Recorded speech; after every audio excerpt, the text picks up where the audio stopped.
계시죠? 코로나 델타 때문에 직접 뵙지 못하고 이렇게 줌 라인을 통해 화상으로 인사드립니다. 오늘 간담회는 이미 예고드린 대로 민주당에서 이달 내 통과시키려고 하는 언론중재법의 위헌적인 내용을 구체적으로 알아보기 위해 긴급히 마련된 것입니다.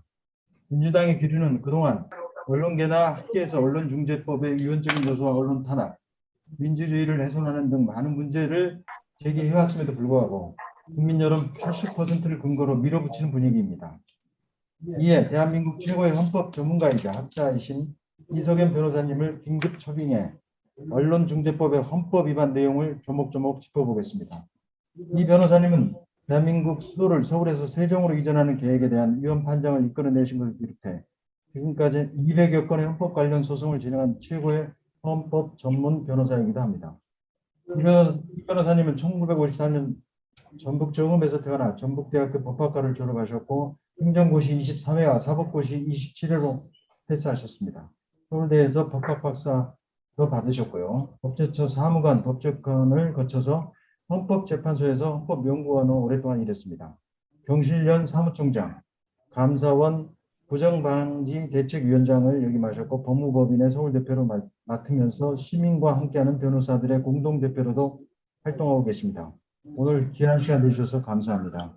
그리고 지금 서울 중구 프레스센터 13층 편집인협회 사무실 이 자리에 우리 편집인협회의 언론자유 태스크포스 위원장을 맡고 계시는 조영중 조선일보 부회장님께서도 함께 나와 계십니다. 감사합니다. 저와 함께 질문도 하면서 압축적인 간담회가 되도록 노력해 보겠습니다. 진행 방식은 이 변호사님께서 한 5분 정도 언론중재법의 위헌적인 요소에 대해서 발제를 해주시고 줌회의 참석하신 회원님들께서 질문을 해주시는 식으로 진행을 하겠습니다. 지금 시간이 10시 35분인데요. 한 40여 분, 한 50분 정도에는 다 끝내서 점심 편하게 드시도록 하겠습니다. 이 변호사님 말씀 부탁드립니다. 네, 반갑습니다. 오늘 이렇게 귀한 자리에 초청해 주셔서 감사드립니다. 오늘 제가 말씀드릴 내용은 우선 언론중재법의 문제점과 그에 대한 제 소회를 간략히 말씀드리고, 그리고 질의응답 시간을 통해서 자세한 그에 대한 그 헌법적 법리 또는 그 현실적 타당성의 그 결여랄까 이런 문제점에 대해서 말씀을 드리도록 하겠습니다. 혹시 궁금하신 점이나 또는 법리적으로 또는 헌법 전체 체계적으로 문제점에 대해서 궁금하신 점 있으면 그때 말씀을 해주시기 바랍니다. 그 법안 내용에 대해서는 아마 다 알고 계시리라고 봅니다.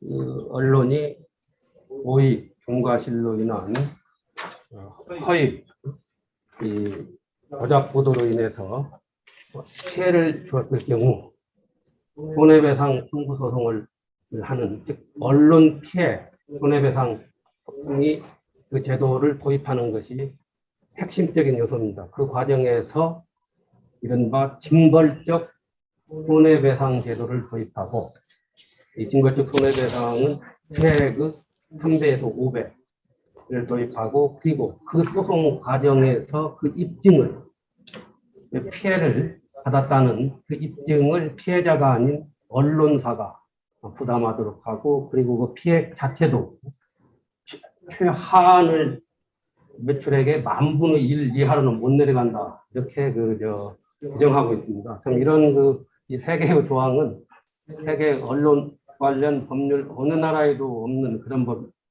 내용입니다. 그 다음에 이제 뭐 인터넷 기사 열람 차단을 청구할 수 있어가지고 금방 그걸 삭제할 수 있도록 그런 권한도 주어 있고, 그 다음에 이 보도 기자에 대해서는 고의 중과실이 있을 경우에 부상권을 행사할 수 있도록 해놨는데, 이것도 굉장히 문제점이 현실적으로 많은 조항입니다.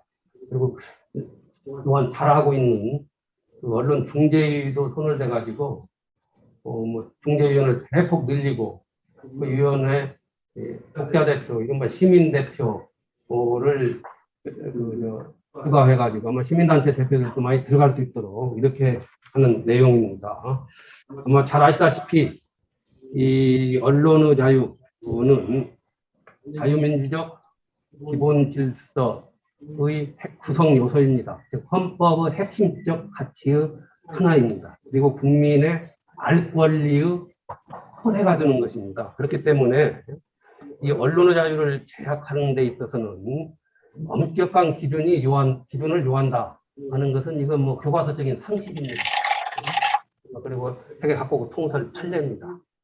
그 기준에 있어서도 뭐 명백하고 현존하는 유효 원칙을 지켜야 한다, 현실적 악의 원칙을 지켜야 한다, 또는 명확성 원칙을 지켜야 한다, 여러 원칙이 확립되어 있습니다.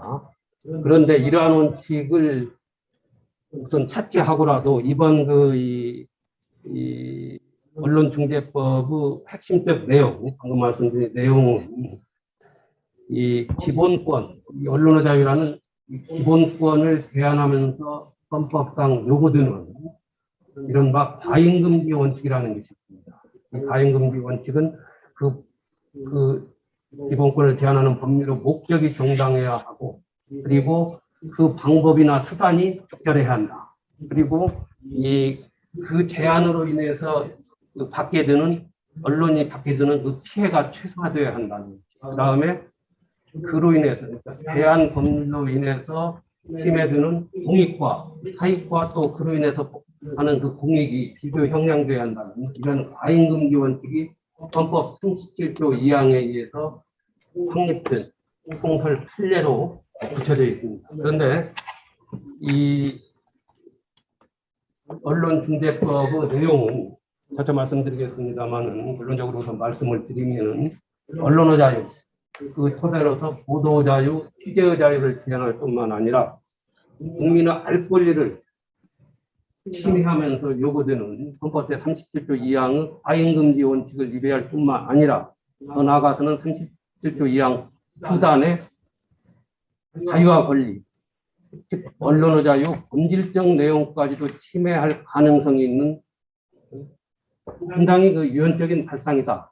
저는 이전부터 지적을 하고 싶습니다. 지금 이 법이 만약에 입법이 된다면은 이 법 자체가, 이 법이 존재한다는 그 자체로서 아마 한국의 국격이랄까, 그리고 이 언론 자유 지수는 급격히 하락할 겁니다. 저는 확실하다고 봅니다. 왜냐하면 이런 법이 자유민주주의 국가에서 지금 없었기 때문에 저는 그게 우려되는 거고, 여기에 대해서 이제 그 민주당 측 제안료를 보면은 또 위원들 얘기를 하는 걸 보면은 가짜 뉴스에서 국민을 구하는 것이다. 국민 피해 구제법이다. 이런 얘기를 하고 있습니다만 이건 설득력이 없습니다. 이건 궤변입니다. 왜냐? 지금도 언론이 고의 중과실로 허위 사실을 조작 보도했을 경우에는 엄격하게 지금도 배제할 수 있는 규정이 다 있습니다. 우리처럼 언론 피해에 대해서 민사적, 형사적으로 완벽한 법제를 가지고 있는 나라가 없어요. 지금까지도 그렇게 해왔습니다. 그런데 이걸 저는 국민의 피해 구제를 원활하게 하겠다는 이 발상 자체가 국민주의에 숨어가지고 권력에 대한 언론의 비판적 기능을 옥죄겠다는 상당히 저는 비겁한 발상이라고 봅니다. 그리고 민주주의 기본을 망각한 한심한 논리라고 합니다. 결국 이것도 어떻게 보면은 일종의 편가르기 정책의 큰 틀에서 우리가 이해할 수 있는 것이고, 여기 보면 뭐 기자에 대한 이 박상권 정부도 어떻게 보면 기자와 언론사를 편가르게 하면서 하는 이런 내용이 다 들어가 있고 하는 것을 보면은 그런 것이 아닌가 이런 생각이 들어서 이건 이 국민의 피해를 구제하고 또 가짜뉴스를 에서 국민을 구제한다 하는 이러한 논리는 전혀 설득력이 없다는 것. 그리고 또 여론을 앞세우고 있습니다만, 여론조사가 거의 뭐 정확한지도 모르겠습니다만은 여론을 앞세운다, 다수결로 하겠다, 이 등등의 발상 자체가 이 헌법적 기본 가치, 언론에도 포함됩니다. 이런 것에 관련된 정책이나 법률을 다수결로 여론에 의해서 행사해서는 아니 되는 겁니다. 다수결로 과거에 통과된 법률들, 유신 때나 오공 때 다수결로 다 통과됐습니다. 그때 뭐 여론조사도 막 여론조사가 어떻게 뭐 했으면 나왔습니다. 8, 90%. 그런 법들이 그 후에 위헌적인 법률에서 지금까지도 악법으로 지칭되고 있고, 그로 인해서 우리 이 헌정사가 오점으로 이렇게 얼룩진 그런 전례를 우리는 갖고 있기 때문에 이 법이 만약에 이런 식으로 강행이 된다면은 저는 우리 헌정사에 커다란 오점이 될 것이라는 점을 말씀을 드리고 있습니다. 아이고, 시간을 우리 이 변호사님께서 정확하게 잘 맞춰주셨고요. 그러니까 이번에 민주당이 주도하는 언론중재법의 유언 요소들을 조목조목 잘 짚어주셨습니다. 특히 과잉금지 원칙에 따라서 이거는 헌법적인 오점을 남기는 헌법적 폭거, 이런 표현을 지난번에 써주셨던데 정말 말이 안 되는 그런 상황 같습니다. 혹시 보시고 나서 들으시고 나서 궁금한 사항이 있으면 질문을 좀 해주시기 바랍니다. 지금 우리 변호사님께서 이제 잘 정리해서 말씀을 해주셨는데, 지금 말하자면 거의 모든 언론 단체들이 지금 반대를 하고 있거든요. 근데 이 여당이 이제 이렇게 무리하게 추진하는 이유가 뭐라고 보시나요, 우선? 저는 그렇습니다. 이게 이제 지금도 언론 피해로 인해 가지고 그 여러 가지 어려움을 당한 사람에 대한 구제 제도가 아까도 말씀드린 대로 갖춰져 있습니다. 그리고 징벌적 손해배상 제도를 도입을 안 해도 얼마든지 그 법원이 재판하는 과정에서 그 계획을 정할 때, 평가의 방향이라고 그러죠. 계획을 정할 때 충분히 그 목적을 달성할 수 있는데도 이런 식으로 이 법을 만들겠다는 것 자체, 저는 그래요. 이 발상 자체, 좀 심한 얘기 같습니다. 심한 얘기가 될지도 모르겠습니다만은, 이러한 발상 자체가 한다는 것이, 이른바 유신 50 시절에 그 민주화 운동할 때 그 이분법적 사고가 있습니다. 이 사고에서 정지돼 가지고 선과 악으로 구분해 가지고 이런 식으로 해가지고 거기서 퇴행적인, 어떻게 보면 상당히 그 영웅, 천박한 영웅들, 이거야말로 수구적인 그런 발상입니다. 지금 이만큼 사회가 앞서나가고 하는 이런 과정에서 과거로 회귀하면서 그게 향수를 느껴서 지금도 이렇게 할 수 있다, 그런 생각을 가진 이런 그 발상 자체가 나는 오히려 퇴행적인 수구적인 태도다. 그 다음에 이 정권이 들어와 가지고 그동안 부동산 3법 관련해서 제가 유언 헌법소원도 지금 진행되고 있습니다만은, 그런 등등 정책을 볼 때 어떻게 보면 국민 전체를 항상 편가르기를 해가지고 우리 편이 많을 것이다. 그렇게 함으로써 이 지지율을 높이고 선거에서 표를 확보하겠다, 이런 발상이 들어가 있지 않느냐. 그런데 이 정책이야말로 사실 저는 그런 식으로 나가면은 오히려 역풍을 불 수밖에 없다. 그래서 저는 그 동기의 순수성이 상당히 의심이 된다. 아까 이 법을 만드는 개정 과정에서의 과잉금지원칙과 관련해서 목적의 정당성을 제가 인정된다고 인터뷰도 했고 그렇습니다만, 언론 피해로부터 피해자를 어떻게 보호한다, 이건 저도 얼마든지 찬성하고, 또 언론의 악의적인 부작 보도에 대해서는 언론이 책임을 져야 하고 더 많은 어떤 그 제재를 가할 수 있지만, 그건 지금도 충분히 할 수 있는데 이런 식으로 지금 하고 있는 것 자체가 저는 이 언론의 권력에 대한 감시, 비판 기능을 비판 기능에 재갈을 물리려는 이런 저희가 있지 않느냐. 그런 점에서 상당히 공기의 순수성, 목적의 정당성도 저는 과연 있는 것인지까지도 의문이 됩니다. 과잉금지 원칙 4개 중에서 제가 목적의 정당성만은 인정된다고 했습니다. 그것마저도 저는 의심이 된다, 이렇게 말씀을 드립니다. 공기 자체가 네. 승소하지 못하다. 이런 말씀을 드립니다. 아까 저 과잉 금지 원칙 말씀하시면서 그 침해의 최소성이 보장이 돼야 된다. 예. 그랬는데 지금 이거 저 3배에서 5배, 언론사 매출의 1만 분의 1 이런 법률이 전 세계적으로 없다 이렇게 말씀하셨는데 예. 각국 주요 국의 그런 상황들이 실제로 이런 규제나 이런 건 없나요? 지금 이게 징벌적 손해배상 제도는 미국에서 도입되고 있고요. 예. 근데 원래가 징벌적 손해배상이라는 것은 이 제조업 분야에서 기업의 어떤 불량식품이나 또는 기업의 횡포로 인해 가지고 피해를 입은 소비자를 구제하기 위한 제도로서 성립된 거지. 그리고 우리나라는 이거 도입하려다가 여러 가지 안 돼가지고 좀 일부 뭐 제조물 책임과 관련해서 일부 약간 지금 도입을 하고 있는 걸로 알고 있습니다만은 특히 이 언론 관련 민주주의 토대라고 볼 수 있는 기본권 중에 기본권인 언론의 자유, 표현의 자유 분야에서 이러한 그 징벌적 손해배상을 두고 손해액에 대해서 하한까지도 규정하고 있는 이런 비모달 그런 제도를 두고 있는 건 세계 어느 나라 입법례도 없어요. 국회 입법조사처나 또는 학자들의 어떤 다 뒤져봐도 없어요. 저도 뭐 쭉 검색을 해봤어요. 법제처 사이트에 들어가서 이런 법 조항이 있는지. 그래서 제가 만약에 이게 이 법안이 이게 통과되고 공포가 된다면은 이 자체로서 언론지수, 한국 언론지수는 절반은 떨어질 수 있다. 오케이. 이건 상당히 우리 국격하고도 안 맞는 거 아닙니까?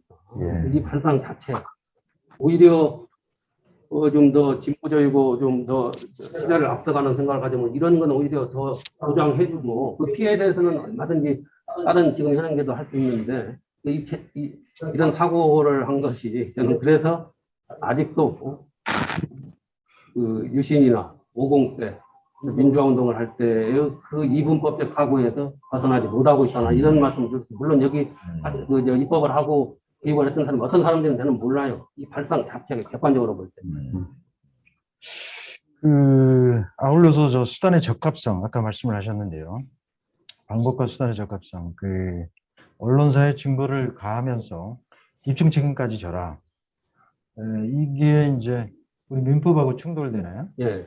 입증 책임은 사실 원래 그 손해배상 소송에서는 반드시 피해자가 이제 손해배상을 청구하고 내가 이렇게 피해를 입었습니다 하고 입증을 해야 하는 것이 원칙이에요. 이게 근데 그 기본 원리예요.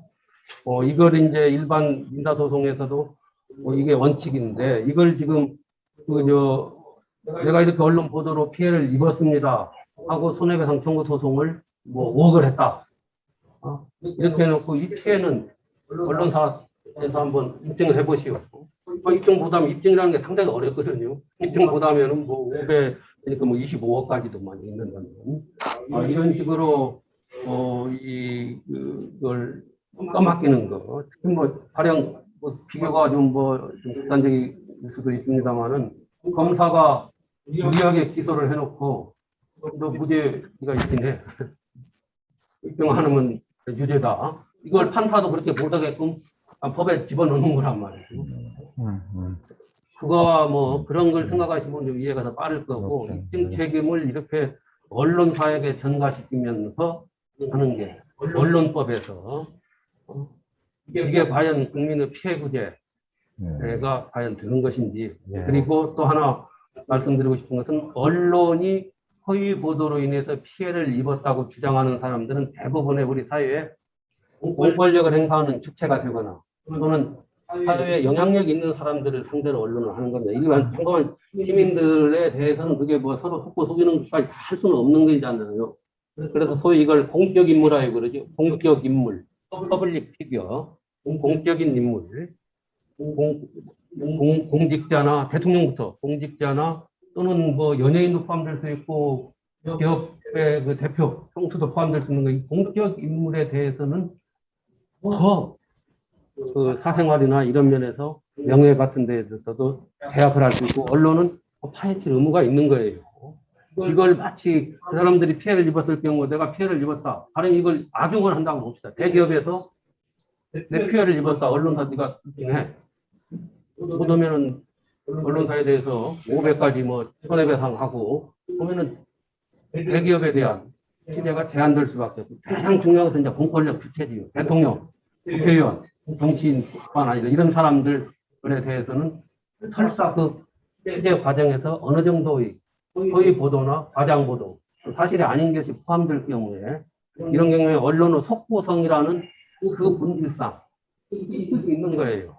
그럴 경우에 그 피해를 입었다는 것을 그 공적인 인물이 인증을 해야 한다. 이게 이제 소위 그 현실적 악의의 원칙이다. 언론 자유를 제한할 때. 이 미국에서 확고하게 판례로 형성되고 다른 나라 민주국가에서도 채택하고 있는데요. 이건 뭐냐면은 언론이 현실적 악의를 가지고 허위 사실을 보도했다는 것을 공적 인물 측에서 대통령, 국회의원 측에서 입증을 해야 한다는 겁니다. 공적 인물. 공적 인물은 꼭 그것만 포함되는 것이 아니기 때문에. 예. 저 궁금해서요. 네. 민법하고 지금 민법이 있는데 그거하고 충돌하는 언론중재법을 만약에 통과시켰을 경우에는 어떻게 됩니까? 물론 이제 이게 통과가 되면은 민법에 대한 특별법으로서 특별법이 우선해서 적용이 되는 거죠. 그렇기 때문에 법원은 언론중재법이 특별법이 되는 건가요? 이게 특별법이 되는 거죠. 아, 그러면 민법에 대한 특별법이 더 우선한가요? 특별법 우선 원칙이고 신법 아. 우선 원칙 이기 때문에 특별법, 신법. 법원은 이 법에 의해서 이런 여부는 이제 나중 문제고 법에 의해서 재판을 해야 합니다. 아, 이 법을 법원이 무시하고는 할 수 없는 거예요. 네. 3배에서 5배까지 반드시 해야 합니다. 피해액이 뭐 심리해 보니까 5천만 원 나왔다. 그러면 최소 1억 5천은 쓴 거에 하라는 거죠. 그러니까 법원의 어떤 자유심증주의에 의한 심리 이걸 제약하는 거예요. 이 3배, 5배 이렇게 집어넣는 거. 그래서 일반 손해배상 소송에서 이런 걸 집어넣는 것 자체가 참 그 신중을 하고 거의 없는데 언론 소송에서 이런 거 했다는 거. 그야말로 하나의 해외 토픽감이죠. 근데 지금 이제 여당에도 이제 법률가들이 있지 않습니까? 네. 근데 그분들은 지금 자신들이 추진하는 이제 언론중재법이 위헌이 아니다 이렇게 주장을 하고 있어요. 근데 예. 우리 이제 변호사님께서 아까 우리 회장님이 소개를 하셨습니다만 이제 위헌 소송을 뭐 200여 건 이렇게 이제 해오셨는데 이게 만약에 그러면 안 되겠지만 예. 만약에 법이 통과가 되고 위헌 소송이 제기가 된다면 네. 이게 위헌 판결이 나오리라고 확신을 하시는지 그리고 또 확신을 한다면 그 제일 큰 이유 한 가지만 꼽으라면 뭐 때문에 위헌이 나오리라고 보시는지. 저는 헌법재판소로 가면은 헌법재판소에 뭐 언론에서는 자주 언급합니다만 진영논리, 뭐 재판관의 성향 뭐 이런 걸 떠나서 이런 걸 하면서 헌법재판소 가면은 지금은 이 정권에 의해서 임명된 재판관이 많으니까 유리하지 않나 이런 걸 많이 해요. 제가 이 소위 임대차 3법이나 이 부동산법에 대해서 헌법소를 하면서도 저는 이 헌법의 기본 원칙 쭉 내려온 판례에 비추어 볼 때 그것을 위반하면서까지 헌법재판관들이 어느 한쪽 이 법에 대한 손을 들어준다면 저는 그 헌법적 양심을 저버리는 헌법적 양식이라고도 좋습니다. 저번에는 그런 거기 때문에 나는 그렇게 안 하려고 봅니다. 이 법의 어떤 특성이나 이런 내가 볼 때 판례나 이런 데에서도 명확한데 이걸 위배하면서까지 헌법재판소 재판관들이 그렇게 안 하려고 봅니다. 저는 그래서 이게 헌법재판소로 가면은 저는 위헌이 날이라고. 제가 한 35년 동안 헌법재판소 창립 때부터 들어가서 연구관부터 쭉 생활하는 그리고 지금까지도 저는 헌법과 실험을 하고 있고 또 그 실무를 하고 있습니다. 그 비춰볼 때 제 헌법적 양심, 또 법률가의 어떤 소신에 비춰볼 때는 위헌이 날이라고 보고 이게 저만의 그런 독단적인 견해는 아니라고 봅니다. 그래서 위헌이 날이라고 보고 그 다음에 이제 어느 것이 가장 그 위헌 논리의 핵심이냐? 그건 아까 그 표현의 자유 그 중요성으로 인해 가지고 여러 가지 뭐 3가지 원칙을 제가 제시했습니다. 보다도 일반 이게 기본권이라고 볼 때 언론의 자유를 일반 기본권으로 볼 때 똑같은 차원에서 볼 때도 이것은 헌법이 규정하는 헌법 37조 1항 전단에 보면은 국민의 기본권을 제한할 때는 필요한 경우에 한해서 이게 필요한 경우가 소위 이른바 라인금지 원칙의 헌법적 근거입니다. 법률로서 제한할 수 있고 제한하는 경우에도 자유 권리의 본질적 내용을 침해할 수 없다. 이렇게 되었습니다만은 가장 중요한 것은 그 과잉금지 원칙으로 요구되는 4개의 그 과잉금지 원칙 기준에 다 위배된다는 겁니다. 첫째는 목적의 정당 선택은 어느 정도 인정된다고 하더라도 그 이른바 그 수단의 적절 수단 그렇게 하면서 입증 책임을 전가하고 또 다른 법률에 이게 완비가 됐는데도 다시 이런 식으로 집행하는 거 수단. 그 다음에 피해 의존에서 3배에서 5배를 함으로써 법원의 재량권을 자유심증을 제한하는 것. 그 다음에 이 범위급 균형성. 이로 인해서 언론의 자유라는 국민의 알 권리라는 이 보호되는 공익이 있어요. 국민은. 그게 아무리 허위더라도 그게 이르게 된 과정에 보면은 권력자에 대한 어떤 뭔가 국민은 거기서 얻을 수가 있는 거예요. 그래서 그 보호되는 이로 인해서 이 국민의 알 권리에 의해서 보호되는 공익과 또 피해자가 피해를 입는 그 사익을 비교해가지고 봤을 때 균형이 맞아야 하는데 그렇지 않다. 특히 공적 인물과 순수한 사인하고는 구분을 해야 하는데 대통령이나 국회의원 또 이 고위공직자, 핵심 공직자들에 대한 언론의 감시 기능하고 일반 사인에 대한 언론의 감시 비판 기능하고는 구분을 해야 하는 겁니다. 근데 그거 안 하고 똑같이 인정하면서 국회의원 다 피해를 봤어. 끝까지 그리고 늘어진다. 그래서 제가 아까 국민에 대한 피해 구제법 이렇게 주장하는 것 자체가 국민의 뒤에 숨어가지고 권력에 대한 비판적 기능을 약화시키겠다는 그런 비겁한 발상이다. 그래서 제가 아까 말씀드렸습니다. 네, 아주 뭐 정확하게 가위 있는 말씀을 잘 설명해 주셨고요. 그 정정보도 제작을 하는 과정에서 편집인이나 간부들은 상당히 오보가 나오고 정확하지 않는 기사가 나가서 본의 아니게 피해를 입히는 사례도 있습니다. 그런데 네. 이번에 언론중재법 27날 전격적으로 통과시킨 걸 보니까 15조 6항에 정정보도를 할 때는 그 같은 시간, 같은 분량, 같은 크기로 보도를 예. 의무화했어요. 거기다가 만약에 기사를 전체를 보면 일부는 맞고 일부는 틀리고 또는 그 대세의 지장은 없지만 일부에 조그마한 실수가 있을 경우라 하더라도 원래 보도의 시간, 분량, 크기의 2분의 1을 해야 된다고 규정이 되어 있어요. 사실 너무도 균형에 맞지 않는 보도인데 이것조차도 위헌 요소가 있나요? 헌법에서는 사실 이런 것까지 구체적으로 이런 게 적지 않은 입법례가 없어요. 이것은 법원이 알아서 판단할 사항입니다. 법원이 알아서 만약 판단해서. 그로 인한 그 피해가 크게 보도되고 또 언론이 그만큼 허위 조작 기사다 이것을 어떤 식으로든지 언론이 조주의로 했건 또는 고의적으로 했건 이런 그 잘못이 클 경우에는 피해자에게 얼마든지 피해자를 위해서 언론한테 할 수 있는데 이런 식으로 못 박아 놓는 것. 네. 이것은 어디에도 없다. 이런 그 말씀 드립니다. 예.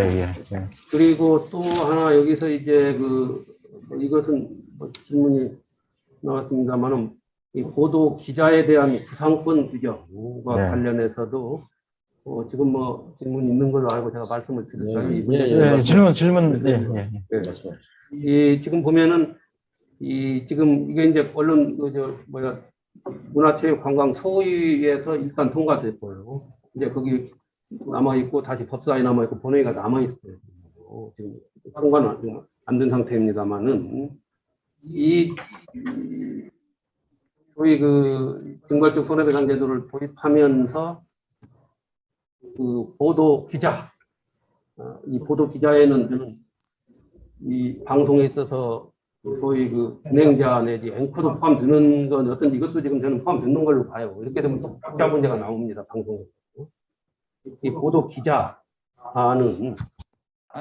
이 자신이 고의 중과실로, 그러니까 보도 기자가 고의 중과실이 있을 때는 언론사에서 구상권을 행사할 수 있다. 이 조항이 들어가 있어요. 근데 사실 이 고의 중과실이라는 거 입증하는 것도 어렵고 이로 인해서 저는 이 조항 자체가 있다는 것이 기자가 면책 규정이 있기 때문에 기자들은 아무 문제가 없다 이렇게 하는 걸 내가 봤어요. 보니까 임 상태에서 주장하는 거 그렇지 않아요. 이런 조항 자체가 있다는 것이 기자로서는 이미 취재에 크게 위축이 될 뿐만 아니라 추첨한단 말이죠. 그리고 또 뭐 언론사도 뭐 마찬가지이기 때문에, 그리고 또 이런 걸 가지고 어떻게 보면 기자하고 사측을 편가르게 할 수도 있는 거예요. 이렇기 때문에 안 되고, 다음에 이제 이런 경우도 있을 수 있어요. 가령 이 방송에서 방송 진행자가 어떤 허위 사실 또는 조작하면서 이렇게 보도를 하고 진행을 하고 또 그렇게 유도하면서 본인이 뭐 표현하고 할 경우 손해를 입었다 소송을 할 경우에 사측에서 소송을 이제 사측에다 할 경우 나중에 부당권을 행사할 때, 그러면 본인이 이렇게 주장할 때, 나는 사실이라고 믿고 충분한 주의를 주는데 나중에 보니 그게 허위였다. 그래서 나는 거의 중과실이 없다. 이렇게 주장하면 그 사람 면책이 될 수도 있는 거예요. 이건 이제 역으로 이용하는 거예요. 그래서 내가 이거 거기 진행자의 방송 같은 경우 진행자가 있잖아요. 진행자하고 앵커가 포함되는지, 기자로 볼 것인지, 사용자로 볼 것인지. 저는 기자로 볼 경우에는 이런 문제가 생긴다. 그리고 여기서 이제 고의 중과실, 악의, 허위, 조작 이런 표현이 막 나오는데 이게 사실 불확정 개념이고 불명확한 개념입니다. 그래서 이 표현하자뿐만 아니라 모든 기본권 제한 법률에서는 이런 표현을 써면 안 되는 거예요. 제형 법정주의를 떠나서. 그렇기 때문에 이것도 사실 재판 과정에서 규정하기 나름이라고요. 그래서 이 자체도, 이런 표현 자체도 저는 헌법상 명확성 원칙, 배제를 가한 제형 법정주의, 또는 일반 민사 손해배상 범위에서도 배제를 가하는 명확성 원칙에 어긋난다. 이 표현 자체가 좀 더 명확했으면 하는 이런 말씀을 드리고 싶습니다. 예, 지금 말씀하신 게 구상권, 언론중재법 구상권 청구에서 30조 사항에 해당되는데, 그 구상에 이런 표현을 썼어요. 언론 보도를 작성한 사람이 언론사 등 언론 보도를 작성한 사람의 상급자를 포함한 언론사 등을 기망했을 경우, 기망이라는 표현을 썼어요. 기망. 이 기망이라는 게 속였다는 말씀이죠. 이제 처음부터 의도하고 악이 그러니까 알고, 그러니까 의도적으로 고의를 가지고 상대방을 속인 걸 기망이라고 형법에 이제 사기죄에 나와요. 언론계 선후배들 사이에 또 제자 기사를 만들거나 하는 분들 사이에 이런 신뢰를 가지고 하는 건데, 이런 식으로 식으로 하는 이제 거는 이걸 함으로써 그런 표현까지도 이 언론 관련 법에 집어넣음으로써 상당히 살벌한 그런 것까지도 갈 뿐만 아니라 이 형사 법률에서 쓰는 기망이란 표현을 형법의 사기죄 이런 데서 쓰는 표현을 여기에 집어넣어가지고 처음부터 기망 의사가 있느냐 없느냐, 사실 공적 인물에 대한 어떤 비판이나 이런 것은 과장이나 약간의 허위가 있을 수 있어요. 그렇지만 그것이 보도할 당시 기자로서는 나름대로 이건 사실이라는 나름대로 확신을 가지고 또 데스크도 그렇게 알고 보도했을 경우에는 그 자체가 충분히 면책도 될 수 있고 또 감경이 될 수 있는 거예요, 재판 과정에서. 네, 알겠습니다. 우리 남본부장님 잘 들리세요? 예, 잘 들립니다. 우리 뭐 궁금하신 거 있으면 한 말씀 좀. 예, 저희도 이제 이 사안에 대해서 네, 이제 남본부장님 한 말씀만. 잠깐요. 예, 저희 내부 법무팀에서 보고를 해서 다시 한번 지금 제가 이제 들립니다. 예, 저희도 이 개정안이 이제 소위 통과한 다음에 안을 저희 법무팀에서 검토를 한 결과 이게 만약에 이제 제정돼 시행된다면 상당한 이 위축과 이 문제가 있을 것 같다는 저희 내부 검토 의견입니다. 특히 이제 변호사님께서 말씀하신 과잉 금지의 원칙에 위배가 되는 것이고, 저희가 이제 보도국 기자들의 취재 활동 자체를 취재 결과물로 나오는 기사가 아니라 아예 취재에 착수하고 취재를 진행하는 과정에서부터 상당한 이 위축이나 제약이 우려되는 바가 많거든요. 그래서 이렇게 이제 뭐 저희 헌법적 가치라든지 민법과 충돌되는 부분들에 대해서 그 국회 그 소위에서 검토를 할 때 이게 검토를 과연 하고 그런 문제점들을 인지한 상태에서 진행이 된 건지 검토 자체를 안 한 건지 참 의문이 들 정도거든요. 그 변호사님께서는 이런 미분에서 어떻게 생각하시는지요? 물론 이제 그 민정 측에서도 뭐 법률 검토를 사전에 했고 거기에 뭐 변호사 자격 있는 의원들도 있습니다만은 저는 헌법의 어떤 기본 가치랄까 큰 틀에서 보지 않고 이 상당히 이 법 자체도 공략적인 차원에서 접근하다 보니까 이런 그 법이 나왔지 않느냐. 그러면 제대로 검토도 안 되고 검토를 했다 하더라도 자신들만이 보는 어떤 그 상당히 편향적인 그런 차원에서 검토를 했다.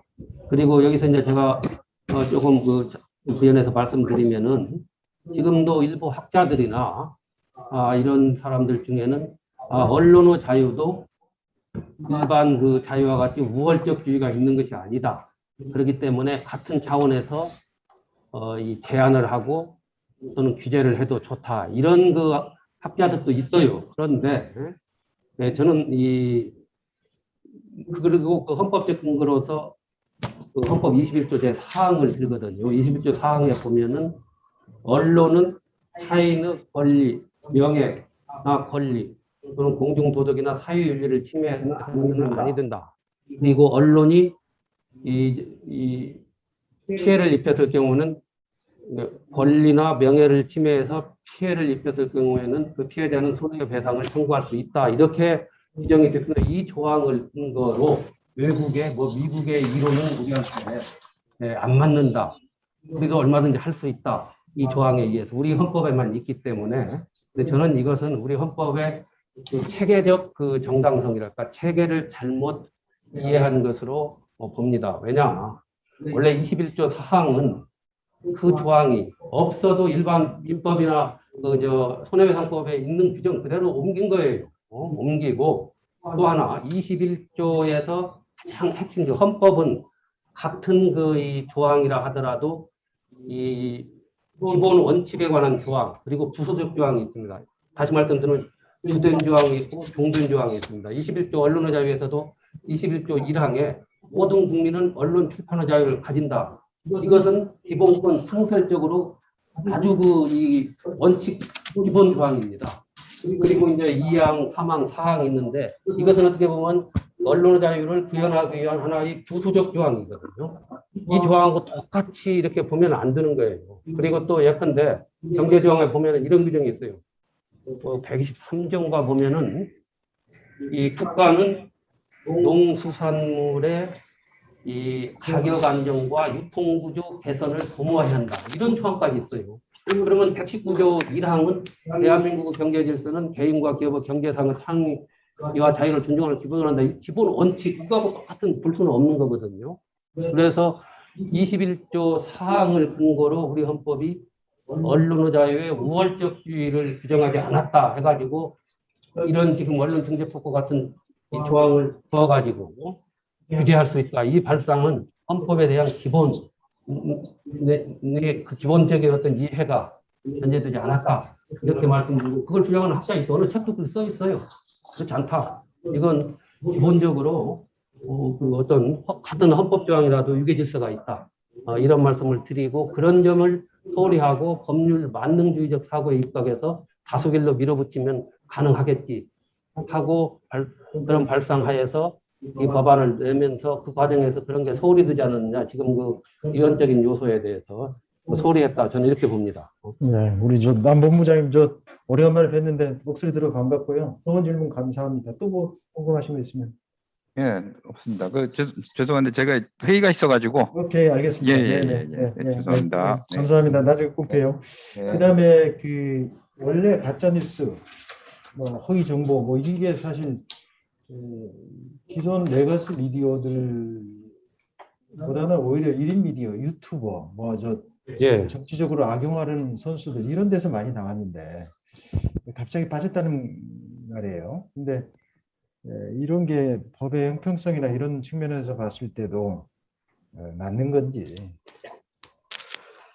이 허위 조작 보도로 피해를 입는 경우는 요새는 1인 소위 미디어 유튜버 뭐. 1인 미디어 내지 유튜브가 더 심한, 그리고 거기에서 확산된 것을 언론이, 소위 제도권 언론이 그대로 또 이렇게 옮기는 경우도 있기 때문에 제대로 하려면은 그것부터 규제를 해야 합니다. 그게 목적이 있어서 언론 피해로 손해를 본 그 피해자를 두텁게 보호하기 위해서는 결국 이게 지금 빠져 있어요. 만약 이걸 했을 경우에는 너무나 큰 저항이 올 수 있는, 지금 거의 뭐 이걸 하고 있는데. 네, 그리고 이것도 어떻게 보면은 이런 걸 뺀 것도 이걸 지지층을 확보하고 결집하고 확보하는 이런 것에서 했기 때문에 제대로 피해 구제를 하려면은 1인 미디어 내지 유튜브에 대해서도 견제를 해야 하는데, 저는 뭐 1인 미디어나 유튜브에 대해서 어떤 식으로든지 지금 뭐 견제하고 하는 거, 이런 조항, 특별 조항을 둬서는 저는 반대입니다. 왜냐하면 이 사람들이 피해를 입히면은 지금 현행 제도로도 얼마든지 규제를 할 수 있고 피해 보상을 받을 수 있거든요. 손해배상을 해요. 그렇기 때문에 이걸 안 하고 이렇게 하는 것은 소위 이 주류 언론이랄까 또는 제도권 언론에 대해서 좀 손 좀 보겠다, 이런 발상도 있고, 한번 이 법이 설사 통과가 안 되고 또 하더라도 이런 거 한번 해가지고 한번 한판 뭐 이렇게 해놓고 슬쩍 빠지고 뭐 이런 하겠다는 이런 생각도 하는데, 이런 거 가지고 이렇게 하면 안 돼요. 이게 하면 안 돼요. 알겠습니다. 안 되죠. 이게 무슨 그런 식으로 해가지고 안 되면 슬쩍 뭐 집어넣고 또 여기서 하다 보면 나중에 그러면 3배, 5배가 너무 많으면 3배로 하지. 또 뭐 해가지고 이런 식으로 약간씩 뭐 수정하는데, 그건 이게 본질을 호도하는 거예요. 적당히 타협 과정에서 뭐 야당하고도 하고서 3배가 많고 하고 또 1만 분의 1이 뭐 하면은 뭐 사안을 좀 빼고 뭐 이런 식으로 하고 어느 것은 빼고 이런 식으로 해서 이 손대자는 것 자체가 이 본질을 호도하는 거기 때문에 그것도 안 된다. 아예 이 법안 철회를 하고 이런 법안 자체를 이렇게 했다는 거. 정부도 반대를 하고 있잖아요. 정부는 이제 뭐 주무부서는 지금까지 원칙과 어떤 입법례를 쭉 안 되거든요. 그리고 어디서 이게 지금 발상을 해서 했는지 민주당에서 하면서 떨어진 건 아니랄 거란 말이죠. 왜 그런 그래서 저는 이 가령 동계 순수석 그런 것까지 이제 법안 과정에서 우리가 타이칠 상황은 아닙니다만은 그런 점에서 좀 여러 가지로 상당히 유감스럽습니다. 네네. 마지막 한 5분 정도 남았는데 국장님 좀 여쭤보시겠습니다. 근데 뭐 추가 사항은 없습니다. 워낙 네. 뭐 정리를 잘 해내셔서. 정리를 아주 네. 짧은 시간 안에 명확하게 잘 네, 해주셔서. 제가 네.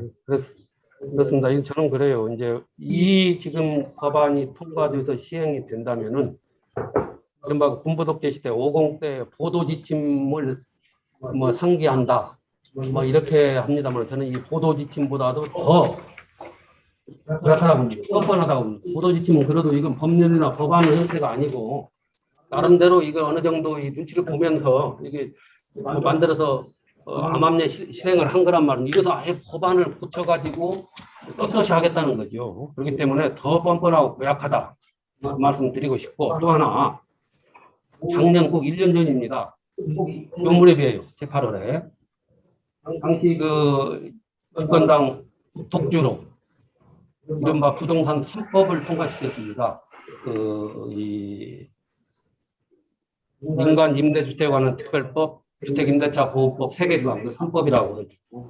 그게 이제 뭐 종부세법까지 손을 댔는데, 이걸 통과시키면서도 전혀 상의도 없이 그냥 군사작전 하듯이 이렇게 통과시켰어요. 이건 유신 때 대통령이 국회의원 3분의 1을 지명하던 유신헌법에서 이런 일이 없었어요. 민생법안. 근데 이건 언론법은 민생법은 못지않게 더 중요한 거란 말이죠. 그 후유증이 어떻습니까? 결국 그로 인해 가지고 전세 계란이 왔고 부동산 주택 가격 폭등을 했고 영끌 세대가 등장했고 지금까지도 국민들이 고통을 받고 있어요. 저는 뭐 여기에 대해서 헌법소원하고 헌재에서 저는 분명히 제동을 걸 거라고 보고 있어요. 그때 꼭 1년 만에 다시 또 이 법을 내놓고 한다는 거. 이거 저는 만약에 이걸 밀어붙인다면은 꼭 1년 만에 재현된 부동산 저는 이걸 악법이라고 봅니다.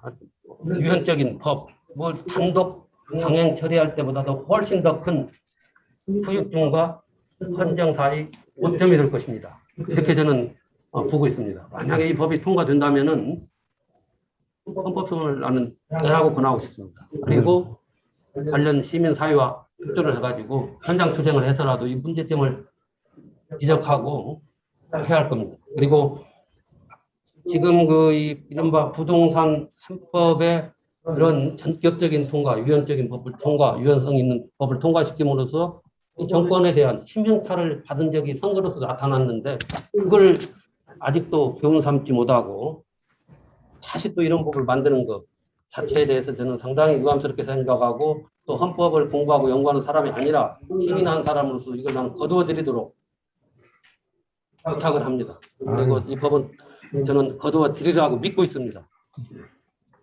이 변호사님 좀 아주 짧은 시간에 정말 핵심을 짚어서 유연적인 요소를 조목조목 잘 짚어주셨습니다. 말씀 감사하고요. 사실 저희 신문방송 편집인 협회를 비롯해서 기자협회, 그다음에 여기자협회, 그다음에 인터넷 신문협회 이런 단체뿐만 아니라 PD연합회, 방송기자협회, 일선 현장에서 뛰는 기자들까지 모두 다 공감을 하고 있습니다. 이거는 통과돼서는 안 되는 법이다. 유연적인 요소가 많뿐만 아니라 아까 말씀하신 것처럼 취재나 그 확인 과정, 그다음에 진행 과정에서도 팩트조차 확인하기 어려운 취재권에 몰리게 되면 언론 자유가 말살되는 것이다. 그런 상황에서는 대한민국 모두가 피해를 보는, 민주주의가 훼손되면서 피해를 보는, 국가 경쟁력이 약화되는 그런 아주 엄청난 부작용을 낼 거라는 측면에서 저희 언론단체들은 일단 이게 통과가 되면 헌법소원을 낼 것입니다. 그리고 아울러서 각 신문사, 방송사의 현장 기자, 간부들, 그다음에 문소리원, 편집인들까지 모두 가세해서 반대 서명운동을 곧 시작할 예정입니다. 저희가 언론단체들끼리 협의하고 있는 5가지 결의문 내용을 지금 정리를 했습니다.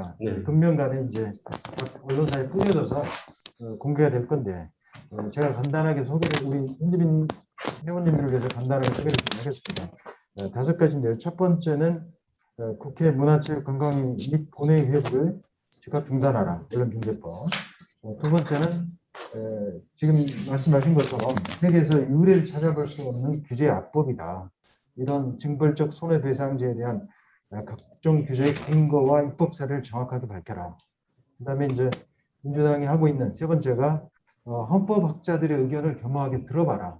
제대로 들어보지도 않고 오늘 이석연 변호사님 말씀을 들어보니까 말이 안 되는 법을 이렇게 얼렁뚱땅 만들어서 악용하려고 하는 것 같습니다. 네 번째는 사실 이런 상황에 대한 최종적인 책임은 대통령에 있다. 대통령께서 이 건에 관해서 정확한 입장을 밝혀라. 분명히 이 언론중재법 통과시키는 게 국정을 총괄하는 대통령의 의도이냐 이런 걸 밝히는 거고요. 5번째는 여야 대선 주자들 이에 대한 정확한 찬반 입장을 밝혀라. 그리고 언론 자유 수호를 위한 정책 대안을 제시하라. 이런 식으로 해서 결의문을 만들어서 금년간에 뿌려져서 국회뿐만 아니라 국민들 앞에 공개를 좀 할 예정입니다. 자, 오늘 저 귀한 시간 내주셔서 감사하고요. 특히 우리 이 변호사님과 함께 우리 대한민국 신문방송 편집인협회의 언론자유 태스크포스 위원장을 맡아주신 바쁜 시간에 참석해 주신 우리 주영준 국장님께도 감사드립니다. 자, 여름날 건강하게 잘 지내시고요. 델타가 빨리 안정이 돼서 편안할 때 다시 인사드렸으면 좋겠습니다. 자, 건강하십시오. 감사합니다. 네, 고맙습니다. 아유, 고생하셨습니다. 짧은 시간에 정리를 다 해오셔가지고.